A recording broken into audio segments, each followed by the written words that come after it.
భారీ కుదుపు. కాంగ్రెస్లో చేరిన అసెంబ్లీ మాజీ స్పీకర్ పోచారం ఆయన కుమారుడు భాస్కర్ రెడ్డి సైతం కండవ కప్పి ఆహ్వానించిన సీఎం రేవంత్ రెడ్డి. అక్కడే ఆందోళన చేపట్టిన బీఆర్ఎస్ నేతలు, మాజీ ఎమ్మెల్యే బాల్కసుమన్తో పాటు మరికొందరు అరెస్టు చేసిన పోలీసులు సాయంత్రానికి బెయిలు. ఎంత ముద్దున్నారా అసలు. శ్రీనివాస్ రెడ్డికి సముచిత గౌరవం ఇస్తాం. ఏమిత్రం మంత్రి పదవి ఇస్తావా? మంత్రి పదవి ఇస్తావు అందుకే రెడ్డిలకు ఇచ్చేసుకోండి. ఇక ఆల్రెడీ 7 ఉన్నారు ఓసీలు. ప్రభుత్వ విధానాలను నచ్చడంతోనే చేరుతున్న రేవంత్ చేస్తున్న మంచి పనులకు అండగా ఉండేందుకు సిగ్గుపోతుంది. ఆడ రేవంత్ రెడ్డి ఏం చేసినా 6 నెలల కంచె ఏమైనా చేసిందా? రైతులకు ఏమైనా మేలు చేసినా? ఒక్క పథకం, ఒక్క స్కీమ్ చేసిందా? ఆయన పనులు చూసినట్టు చేరినట. 75 సంవత్సరాలు కురువృద్ధుడు. రాజకీయంలో మంచి పేరు ఉన్నది ఇన్ని రోజుల కంచెలి. ఒకప్పుడు ఏం చేసిందట, మన టీడీపీ గవర్నమెంట్లో నుండి బీఆర్ఎస్కి వచ్చాడు 2011లో. రాజీనామా చేసి మళ్ళీ పోటీ చేసి 50,000 మెజార్టీతో గెలిచిండు. అంటే అప్పుడు మొరల్ ఎథిక్స్ ఉన్నాయి. ఇప్పుడు ఏమైనాయి? ఇప్పుడు చెప్తావు రాజీనామా చేయాలి, ఖచ్చితంగా ఈ రాజీనామా చేయాలి. ఈ రాజీనామా చేసిన రాజీనామాను స్పీకరు ఆమోదించాలి. అప్పుడే మీకు నైతికత ఉంటుంది. ఏం చెప్తున్నారు మీరు?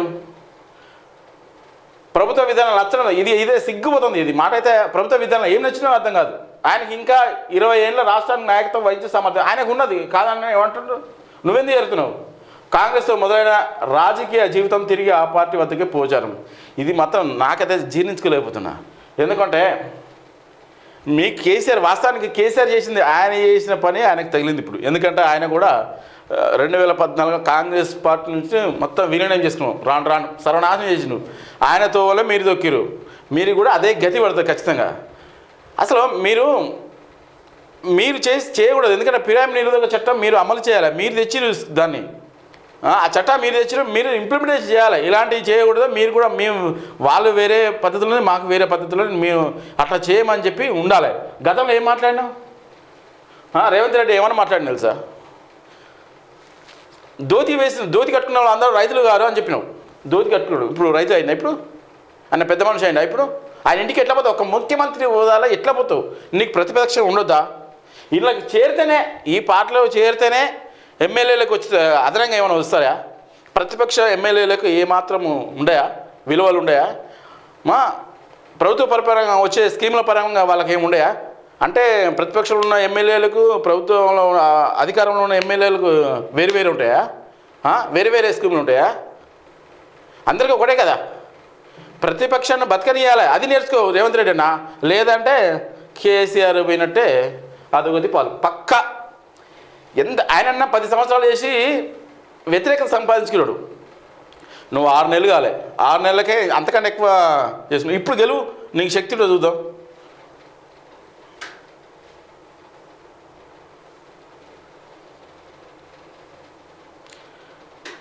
తొందరలోనే బీఆర్ఎస్ ఖాళీ. దాదాపు 20 మంది ఎమ్మెల్యేలు కాంగ్రెస్లోకి, పేర్లు సైతం వెల్లడించిన ఎమ్మెల్యే దానం.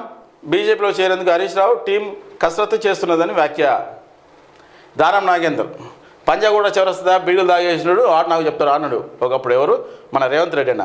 ఇప్పుడు ఆయన అవసరం వచ్చిండు, ఆయన తీసుకున్నావు, ఆయన చెప్తున్నావు, మొత్తం ఖాళీ అవుతుంది. అసలు ఇంత రాజ్యాంగాన్ని కాపాడుతుంటాం, ఇంత రాజ్యాంగం కూని చేస్తున్నారు వీళ్ళందరూ. రాజ్యాంగం కూని చేస్తున్నారు. ఏం రాజ్యాంగానికి ఏం విలువిస్తున్నారు? డెమోక్రసీకి ఏం విలువిస్తున్నారు? ఇది ప్రజాపాలన అంటే నిన్ను చూసి నేర్చుకోవాలా ఇప్పుడు? ఇది కాంగ్రెస్లోకి ఉప్పల్ ఎమ్మెల్యే లక్ష్మారెడ్డి, మంత్రి పొంగులేడితో మాజీ మంత్రి జానారెడ్డితో భేటీ. ఈయన మాజీ ఆయన కాంగ్రెస్ పార్టీకి సంబంధించిన ఆయన. ఇది పోయేదేదో అప్పుడే ఎలక్షన్ ముందే పోతే అయిపోతుందా? ఇప్పుడు మళ్ళీ కూడా ఇప్పుడు ఓటర్కి విలువ లేదా? నోటాకి ఎత్తనన్నా జర నయం ఉంది. అంత సిగ్గిపోతుంది. నోటా కన్నా నయం. ఇప్పుడు నేను కాంగ్రెస్కి వేసి ఉంటే కాంగ్రెస్కే ఓటేస్తా. నేను ఎందుకు బీఆర్ఎస్కి వేసినా, బీజేపీకి వేసినా? ఇప్పుడు నా ఓటుకి విలువ ఎక్కడుంది? బీఆర్ఎస్కు వేసిన ఓటర్లకు ఏం జవాబు చెప్తావు? పోచార శ్రీనివాసరెడ్డి గారు మీరు నీకు వేసిన వాళ్ళు ఏమని వేశారు? నీకు ఏ గుర్తు మీద వేశారు? కారు గుర్తుకు వేశారు. నువ్వు తీసుకుపోయి ఇప్పుడు చేతులు గుర్తుకు కలిసినావు. మరి ఏం చెప్తావు వాళ్ళ సమాధానం? వాళ్ళకి విలువ లేదా? ఆ ఓటర్లకు వాల్యూ లేదా? నువ్వు అమ్ముడు పోతావు, ఓటర్లు కూడా అమ్ముడు పోయిరా? అసలు నన్ను అడిగితే అసలు ఈ ఎలక్షన్ వద్దు, మీరు మాట్లాడుకోరు, మొత్తం గంపగుద్దా మాట్లాడుకో, మీరే ఉండరు. మీరు అంతా రెడ్డిలో కావాలి కదా, రెడ్డిలో ఉండరు, మీరే ఉండరుగా. ఎలక్షన్ వద్దు ఏదొద్దు అనవసరంగా ఓటేసి దానిగా మేము ఒక అనుకో మేము పలానోడు మంచోడు అని మేము వానికి ఇస్తాం ఓటు వానికి ఇస్తాం ఆయనకి ఇస్తాం వేసినప్పుడు ఆయన ఉండాలి కదా ఆయన అమ్ముడు పోతే మేము మాకు వేసే లాభం బలి చేసినాం ఓటు మళ్ళీ చదువుకున్న వాళ్ళ మీద ఓటు వేయట్లేదు అని మళ్ళీ దీనికి ఓటు మళ్ళీ రాగాలు కూని రాగాలు ఏం చెప్తారు మీరు దమాకుండా కొద్దిగా ఎంతనన్నా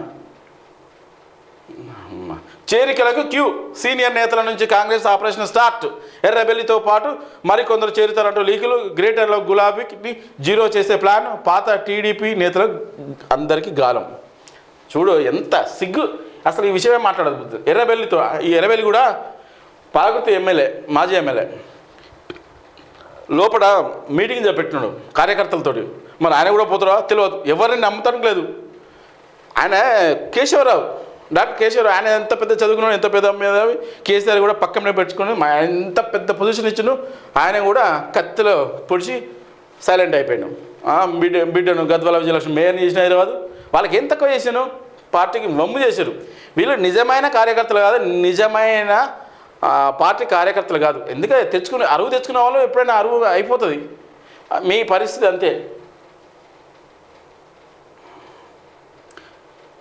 గులాబీ బాస్ సైలెంట్ నేతలు పార్టీ విడిపోతున్న ఫామ్ హౌస్కే పరిమితం మొన్న కేకే నేడు పోచారం దూరమవుతున్న సీనియర్ విఫలమైన బుజ్జగింపు ప్రయత్నాలు